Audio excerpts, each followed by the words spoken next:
Epimenesus albolabris, ular hijau ekor merah yang mempunyai bisa yang cukup tinggi dan berbahaya. Ini juga diawetkan, lihat, diawetkan menggunakan spiritus sama. Di sini juga ada, nah ini nih, ini yang sering nih. Kalian tahu nggak? Apa? Kobra. Nah ini kobra nih. Mantap ya. Ular kobra atau Najas petatrix yang diawetkan. Jadi kita bisa melihatnya dalam jarak dekat. Nih, ini nggak berbahaya. Ini nggak berbahaya bagi masyarakat. Karena udah mati.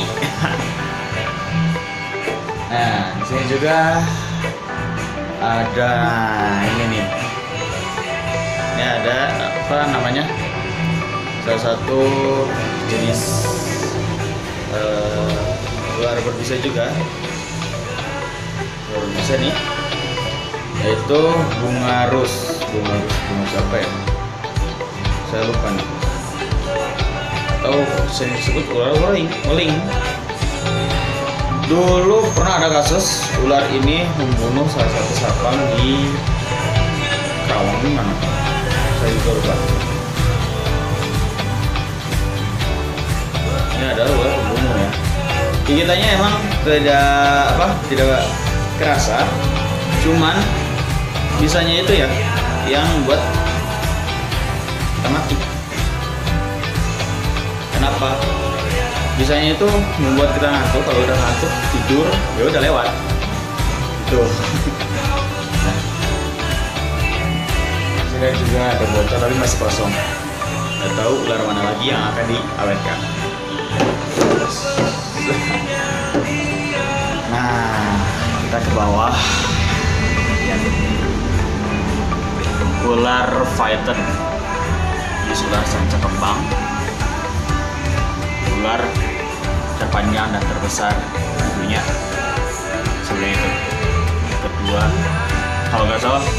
Sebenarnya ular sanca ini memiliki panjang dan besar, bahkan mengalahkan salah satu ular terbesar di dunia, yaitu anaconda. Panjangnya ini bisa sampai, kalau di alam panjangnya bisa sampai 21 meter itu kalau di alam, dan beratnya bisa seperti traktor atau alat berat, itulah beratnya. Hebat kan? Ini hewan terbesar Indonesia. Mantap Indonesia. Nah, kita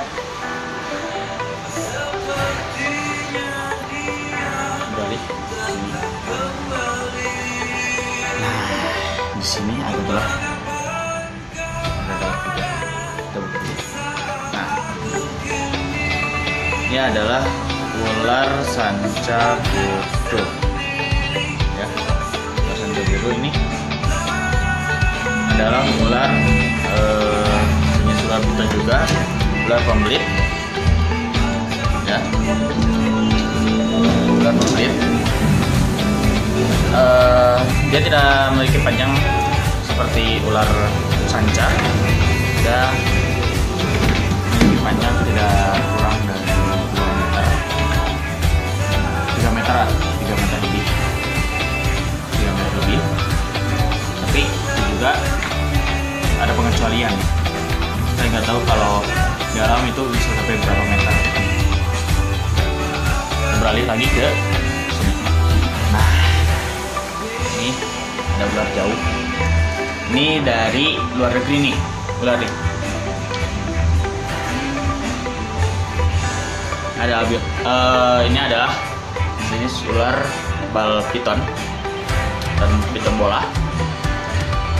Dia dari Afrika, luar negeri, bule bro, luar negeri ya. Ini hewannya cenderung apa ya? Cenderung alot, cenderung lebih jinak ya kalau di ini jinak. jadi aman untuk anak-anak. Nah, tadi kita lihat ular albo yang diawetkan, dan ini ada ular albo yang hidup. Bisa lihat nggak? Nah, itu ularnya. Ular hijau yang berbisa dan mempunyai bisa setara dengan ular gibug. Nah, dan di bawah ini asli dari Kalimantan, ular apa ya, dipom.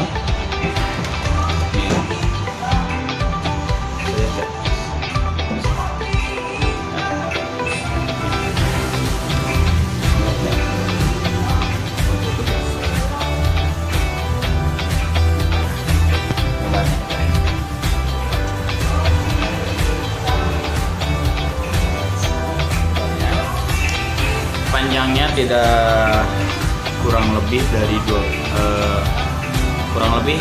meteran, 2 meter lebih. Dia asli dari Kalimantan. Di Kalimantan itu banyaknya dia populasi di kebun-kebun sawit paling banyak. Nah, oke. Kita lanjut. Ada hewan apa lagi? Ya, kalian tahu nggak? Ular apa? Bukan ular. Coba tebak lagi. Ada yang tahu nggak? Bukan ulang ya? Yang jawab cinmas. Itu betul. Nih, ular cinmas. Ular berbisa menengah yang cenderung suka disamakan dengan welang. Welang itu sama seperti weling, punyai bisa yang cukup tinggi. Dan ini kecil. Oke. Itu adalah gecko. Dan kebetulan itu milik saya. Gecko ini adalah sejenis tokek. Jadi dia tidak bisa menempel di dinding ya. Karena di habitatnya dia cenderung hidup di gurun pasir. Jadi dia nggak bisa nempel di dinding karena dia tidak mempunyai selaput kaki. Selaput yang bisa nempel itu. Oke. Nah, dia memiliki bukan selaput ya, bukan selaput jadi buat nempel itu. Nggak seperti toke biasanya yang ada di rumah-rumah kita. Dia cenderung di kakinya itu bukan selaput tapi kuku, karena hidupnya itu bukan di dinding tapi gurun pasir. Kita ke belakang lagi, balik ke belakang lagi. Albino ini jenis ular Molurus python yang tadi saya bilang. Ini yang albinonya. Perkiraan ini ukuran berapa dia? 3 meteran lah. 3 meteran. Ya. Albino. Kemungkinan 3 meteran.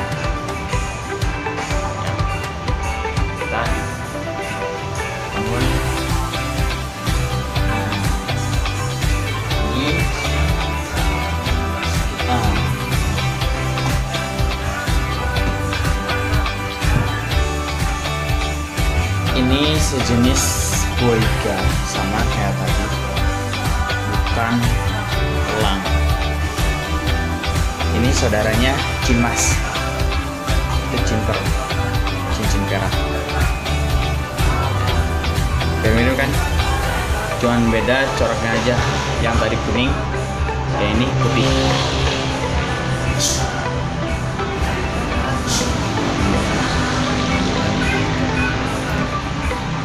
Ya, udah beralih ke sini, ada kobra.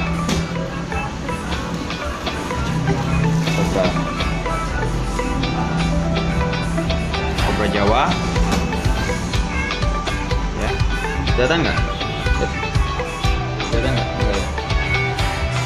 Ini ada kobra Jawa. Kobra yang salah satu ular yang bisa menimbulkan bisanya. Walaupun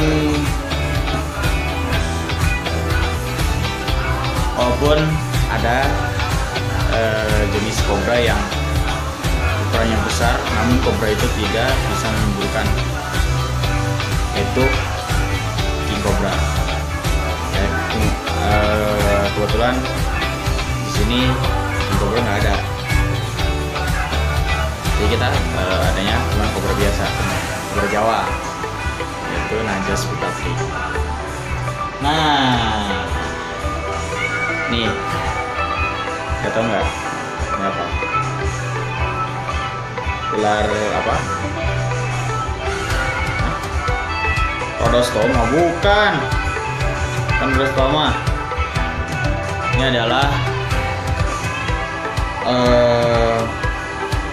ini ular boiga. Ular apa sih? Boiga ya?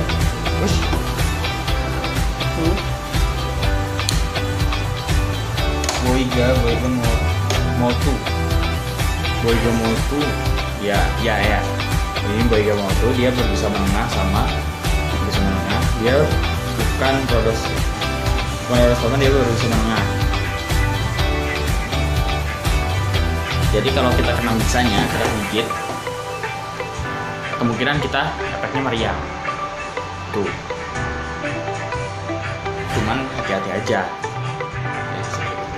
Jangan samakan ini sama ular gibug, karena gibug itu cenderung lebih besar dan pendek, sementara Boiga motu itu mempunyai ukuran yang kecil dan memanjang. Oke, mari kita ketemu lagi dengan ketuanya, yuk kita bincang-bincang. Saya mau tahu apa sih itu Aral CS. Yuk, ikut saya. Oke. Nah, kita sekarang sudah bertemu dengan Ketua Aral CS yang bernama Santos, Bang Santos. Tadi kita sedikit nggak bisa bicara karena Mas Santos tadi lagi nguras kolam. Nah, sekarang kita bisa. Nah, saya mau nanya sama Bang Santos nih. Bang, kan itu Aral CS ya? Aral CS itu sebenarnya singkatan atau gimana, Bang? Oh gitu. Jadi sebenarnya sih Aral CS itu dulu kan bukan sebuah singkatan tadinya, Mas. Jadi dari bahasa aral. Jadi kadang kalau kita sadari dalam situasi kita membosankan, terus tiba-tiba ada trouble apa gitu, dasarnya aral gitu kan. Jadi mungkin sekumpulan anak-anak aral doang saja, jadi bukan sebuah singkatan. Cuman kesininya anak-anak setelah kita kenal sama beberapa komunitas, kita bilang bahwa aral itu singkatan Animal and Reptile Lover, berikut CS-nya gitu dari Subang. Jadi oke lah, kita pakai juga, mungkin begitu. Jadi sebenarnya bukan singkatan, sebuah nama semacam apa ya, sebutan lah gitu, kayak gitu. Nah, saya cari-cari nama aral itu sebenarnya ada sifat yang, ya betul sekali, sifat apa ya, sifat pemarah gitu, sifat mungkin cenderung negatif, dan jengkel gitu ya. Ya jengkel, lagi jengkel nih, emosi, lagi emosi, jadi gitu. Kalau ini bahasa Sundanya itu aral. Nah, emang itu cenderung ke sifat anak-anaknya atau pertama diri sendiri. Saya sendiri masih aral ya, dalam menghadapi situasi yang pelik, yang nggak enak banget itu, kadang kita masih aral, masih punya sifat yang kedua anak-anak juga ya, anak-anak saya dulu anggota komunitas juga. Karena mungkin usia yang masih muda baru, terus mereka juga masih labil dalam menghadapi situasi yang sedikit menguras pikiran ataupun tenaga. Mungkin kita juga aral juga kayak gitu, karena mungkin kurangnya pengalaman, terus memang waktu usia juga kita masih baru, terus juga mungkin hal-hal yang dihadapi mungkin terlalu pelik atau terlalu rumit, jadi bagi kita masih aral. Oh gitu ya. Pertanyaan yang lain itu, waktu kapan sih Aral CS itu dibentuk? Aral CS itu dulu sebenarnya tanggal 5 Juli.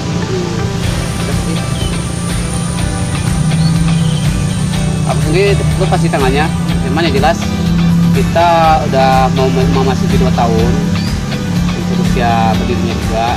Tanggalnya sendiri kurang begitu diingat, cuman ada di catatan di dokumentasi kita ada pada di tanggal kapan di akte kita ada. Mana sendiri kadang tidak mengingatnya sih, terlalu sibuk mengingat hal yang lain.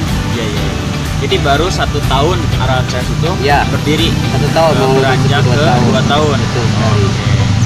Nah, untuk member sendiri dari tahun pertama sampai sekarang itu ada peningkatan atau gimana, Bang?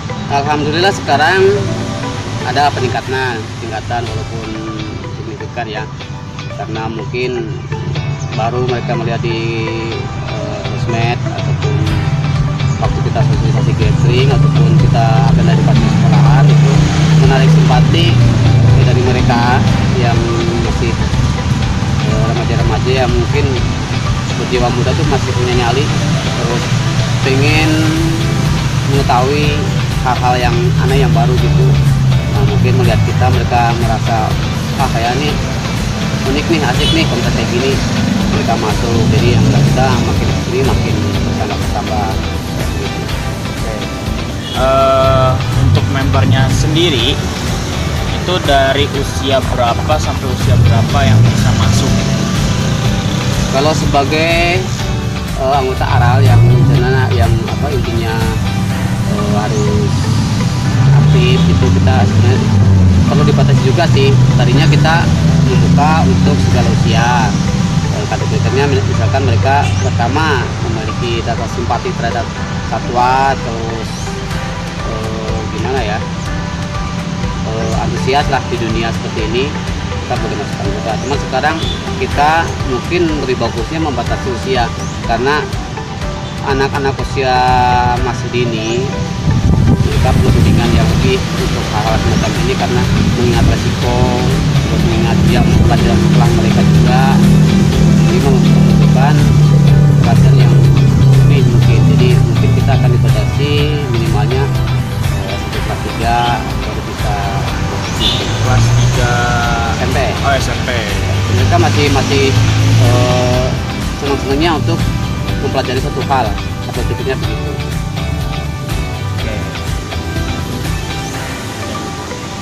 Jadi untuk di luar sana yang mau ikut keanggotaan Aral CS yang tapi masih usianya di bawah ya mungkin baru SD atau SMP kelas 1, mungkin kalian harus membutuhkan waktu lagi sampai kalian usia di SMP kelas 3 baru bisa masuk. Cuman untuk sebagai simpatisan boleh, kalau kita misalkan ada kegiatan mau bareng sebagai simpatisan kayak gitu, silakan aja, kita terbuka. Oh, masih bisa membuka untuk simpatisan ya? Iya, boleh. Oke. Misalkan ada yang suka atau terus antusias dengan kegiatan kami, silakan aja mau hadir, mau ikut berpartisipasi juga, kita senang hati. Cuma untuk mempelajari yang lebih dalam mungkin mereka membutuhkan waktu yang lebih lama lagi. Nah, kemarin itu ada dari teman saya, dari mahasiswa juga, mahasiswa sekolah kami kampus itu ada yang bertanya, Aral CS itu kegiatannya apa aja sih selain pegang-pegang ular kayak gitu? Nah, kalau kegiatan kita bisa melihat sipon juga, Kalau mungkin sebenarnya gini, intinya hobi kesatwa ini hanya sekedar pengikat tali silaturahmi aja. Untuk kegiatan kita apapun masuk, kegiatan sosial, kemanusiaan, ataupun hal-hal yang berbau tentang lingkungan, pelestarian alam dan sebagainya, kita oke saja. Maksud misalkan ada kerja bakti, mungkin program penghijauan, apapun lah, kita nggak pilih-pilih.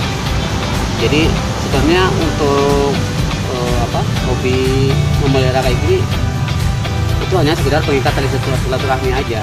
Kita kegiatannya banyak hal yang perlu kita kerjakan di bumi ini, jangan sebagai PR anak muda maupun kegiatan sosial yang lainnya masih banyak membutuhkan campur tangan kawan-kawan sekalian semua, kawan-kawan semua.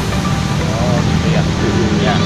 Dan kalau boleh tahu juga nih, Aral CS itu gathering itu setiap waktu apa, jam berapa, dan di mana? Untuk gathering rutin kita agendakan setiap hari Minggu sore jam 3. Kita sementara masih di pusat fashion Cikonde. Jadi untuk gathering rutinnya, kecuali ada agenda khusus, mungkin kita mendapatkan satu undangan untuk gathering bareng dengan komunitas yang lain untuk menambah persaudaraan dengan komunitas yang lain. Untuk berbagi ini juga kita bisa mengadakan gathering di luar jam ETA, mungkin karena mengingat kita mengikuti agenda gathering mereka. Jadi gathering kalau yang rutin tetap hari Minggu sore. Untuk gathering berikutnya mungkin bisa dilakukan di sebuah semacam pembicaraan, bisa dibahas lagi.